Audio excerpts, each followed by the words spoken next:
உன் வார்த்தைகள் கேட்கப்பட்டது என்று வேதவசனம் சொல்லுகிறது. வித்தியாசம் உண்டாகும்படி செய்வேன் என்று கர்த்தர் சொல்கிறார். நான் உன்னை வெறுத்து விடவில்லை என்று கர்த்தர் சொல்லுகிறார். இன்றைக்கு கர்த்தர் நமக்கு தருகிற ஒரு வார்த்தை வார்த்தை வார்த்தை அவனை காத்து சுகமாயிருக்க பண்ணுவேன்.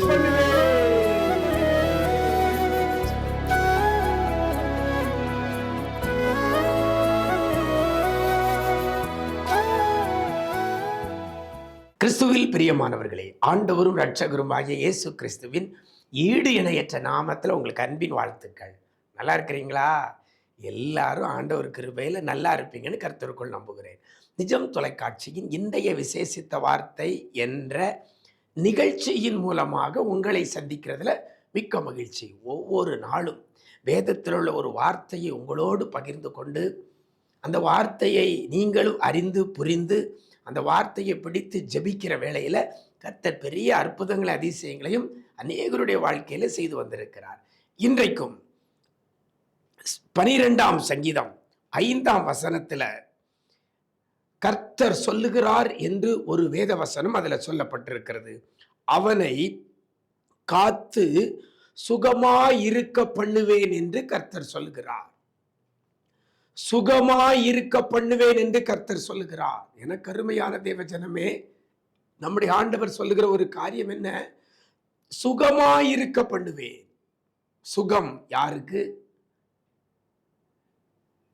தேவை அப்படின்னு பார்த்தீங்கன்னா, நெருக்கத்தில் இருக்கிறவங்க, வியாதியில் இருக்கிறவங்க, பலவீனத்தில் இருக்கிறவங்க, இப்படிப்பட்ட பிள்ளைகளுக்குத்தான் தேவை சுகம். என் ஆண்டவர் சொல்லுகிறார், சுகமாயிருக்க பண்ணுவேன். இன்னைக்கு சுகத்துக்காக காத்திருக்கிற தேவ பிள்ளையே, எனக்கு ஒரு சுகம் கிடைக்காதா என்று சொல்லி எதிர்பார்ப்போடு இருக்கிற தேவ பிள்ளையே, உங்களுக்காகவே கர்த்தர் சொல்லுகிறார். என் வசனம் சொல்லுகிறது, சுகமாயிருக்க பண்ணுவேன் என்று கர்த்தர் சொல்லுகிறார்.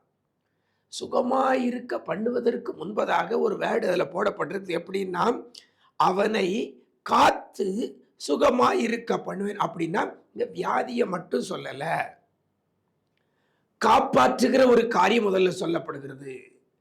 இன்றைக்கு பல வியாதி இல்லாம இருக்கலாம், ஆனா ஏதோ ஒரு நெருக்கடியில சோர்ந்து போய் இருக்கலாம், ஏதோ ஒரு பிரச்சனையில கலங்கி போய் இருக்கலாம், ஏதோ ஒரு ஆபத்துல மாட்டிக்கொண்டு சோர்ந்து போய் இருக்கலாம்.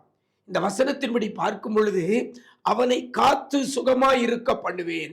இப்படிப்பட்ட பல நெருக்கடி, பல போராட்டம், பல உபத்திரவம், பல பாடுகள், பல வியாதிகள், பல கண்ணிகள், இவைகளில் இருந்து காத்து அவனை சுகமாய் இருக்க பண்ணுவேன் என்று கர்த்தர் சொல்லுகிறார். அப்படின்னா எந்த ஒரு நெருக்கடியும் உங்களுடைய வாழ்க்கையில உங்களை சேதப்படுத்தாதபடி அதற்கு ஆண்டவர் உங்களை காப்பாற்ற போகிறார். இந்த வசனத்தில் ஆரம்பத்தில் சொல்லப்படுகிறது, ஏழைகள் பாழாக்கப்பட்டதின் நிமித்தமும் எளியவர்கள் விடும் பெருமூச்சு நிமித்தமும் நான் இப்பொழுது எழுந்து அவன் மேல் சீறுகிறவர்களுக்கு அவனை காத்து. அந்த அவன் யார்? யாருக்கு விரோதமாக பாழாக்கப்பட வேண்டும் என்று சொல்லி எழும்பி இருக்கிறார்களோ, எளியவர்கள் விடும் பெருமூச்சு யார் விட்டு கொண்டிருக்கிறாங்களோ, புரியுதா? பெருமூச்சு விட்டுக்கிட்டு இருக்கிற பிள்ளைகள், பாழாக்கப்பட்டிருக்கிறது நிமித்தம், நெருக்கடி நிமித்தம் பெருமூச்சு விடுகிற பிள்ளைகளுக்காக, பெருமூச்சு விடுகிறவளின் நிமித்தம் கர்த்தர் என்ன செய்கிறாராம்? இப்பொழுது எழுந்து இப்படி பெருமூச்சு விட வைத்த, இப்படி பாழாக்கப்பட்ட காரணமாயிருந்தவர்களுக்கு விரோதமாக கர்த்தர் எழும்பி, அதான் சொல்றது, சீறுகிறவர்களுக்கு அவனை காத்து அவனை சுகமாய் இருக்க பண்ணுவேன் என்று கர்த்தர் சொல்லுகிறார். இன்றைக்கு உங்களுக்கு விரோதமாக சீறி கொண்டிருக்கிறாங்களா? நீங்க வாழ்ந்து விடாதபடி, நீங்க ஆசீர்வாதத்தை பெற்று விடாதபடி, வாழ்வில் முன்னே வந்துவிடக் கூடாது என்று சொல்லி பாழாக்க நினைக்கிற, இன்னும் பெருமூச்சை விட வைக்கிற அப்படிப்பட்ட பிள்ளைகளுக்கு விரோதமாக கர்த்தர் இன்னைக்கு உங்களை அவர்களிடத்திலிருந்து காக்க போகிறார். ஷார்ட்டா சொல்லிட்டாங்கன்னா, சீறுகிறவர்களுக்கு, உங்க மேல ஒரு கண்ணா இருக்கிற பிள்ளைகளுக்கு, உங்க மேல உங்களை அழிக்கணும்னு சொல்லி நினைக்கிற பிள்ளைகளுக்கு, உங்களை மட்டம் தட்டணும்னு நினைக்கிற மக்களுக்கு உங்களை காத்து அவர் சுகமாய் இருக்க பண்ண போகிறார். எனக்கு அருமையான தேவ ஜனமே, இன்னைக்கு மனிதருக்கு விரோதமாக மனிதர் எழும்பி கொண்டிருக்கிறாங்க. ஆனா அந்த சீறுகிறவர்களுக்கு முன்னால இருந்து உங்களை காத்து சுகமாய் இருக்க பண்ணுவேன் என்று கர்த்தர் சொல்கிறார். எனக்கு அருமையான தேவ பிள்ளைகளே, இந்த ஆண்டவரை பற்றி கொள்ளுங்கள். இந்த இயேசு இப்படிப்பட்ட உங்களுக்கு விரோதமாக சீறுகிறவர்களுக்கு உங்களை காத்து உங்களை சுகமாய் இருக்க பண்ணுவார். அவர் சேஃப்கார்டு பண்ணுவார். ஆனால் நாம சுகமாய் இருக்கலாம், நிம்மதியா இருக்கலாம். அப்படிப்பட்ட கிருபையை இந்த நாளில் கூட கர்த்தர் உங்களுக்கு தருவாராக. நாம் ஜெபிக்கலாமா?